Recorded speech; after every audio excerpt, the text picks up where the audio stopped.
રાજકોટનો લોકમેળો ચકડોળે ચઢ્યો છે। જન્માષ્ટમીના લોકમેળાના સ્થળને લઈને ચર્ચાઓ તેજ બની છે। સામાજિક અગ્રણી પુરુષોત્તમ પીપળિયાનું નિવેદન છે, લોકમેળા શહેરની મધ્યમાં જ થવા જોઈએ। મેળો રેસકોર્સ કે શાસ્ત્રી મેદાન ખાતે થવો જોઈએ। મેળો બહાર લઈ જવાશે તો લોકોનો ખર્ચ વધશે।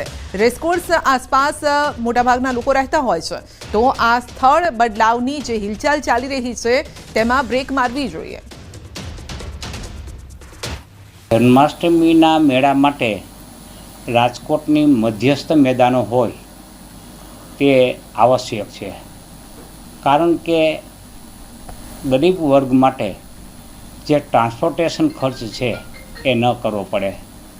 આપ જાણો છો કે બેફામ રિક્ષા ભાડું છે,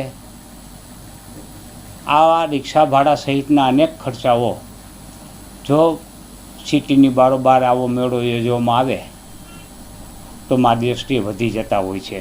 આપ જો સનદી અધિકારીઓ બધા રહ્યા છે, આ પોલીસ કમિશનરથી માંડીને તમામ સનદી અધિકારીઓ ત્યાં રહે છે, કલેક્ટર પણ તેની નજીકમાં જ રહે છે। બીજું રાજકારણ ટોચના રાજકારણીઓ પણ આજુબાજુની સોસાયટીમાં રહે છે, અને ઉદ્યોગપતિઓ અને વેપારીઓ પણ રહે છે। એટલે મારી દ્રષ્ટિને ક્યાંક ને ક્યાંક એની નારાજગી વહોરવી ન પડે એ પણ એક કારણ હોઈ શકે। રાજકોટ લોકમેળાને લઈ ધારાસભ્ય દર્શિતા શાહનું નિવેદન છે, લોકમેળાનું સ્થળ હજુ અનિર્ણિત છે। રેસકોર્સ ગ્રાઉન્ડ થશે કે નવા રેસકોર્સ થશે તે અંગે હજુ નિર્ણય નથી લેવાયો। ધારાસભ્ય દર્શિતા શાહે મુખ્યમંત્રીને રજૂઆત પણ કરી છે।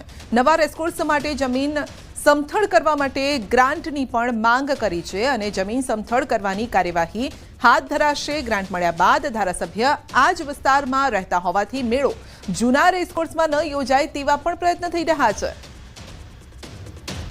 રાજકોટનું જે રેસકોર્સ ગ્રાઉન્ડ છે એ લોકમેળાને લઈને ખૂબ જ નાનું પડે છે, એટલે આ ગીચતાનો પ્રશ્ન આવે છે।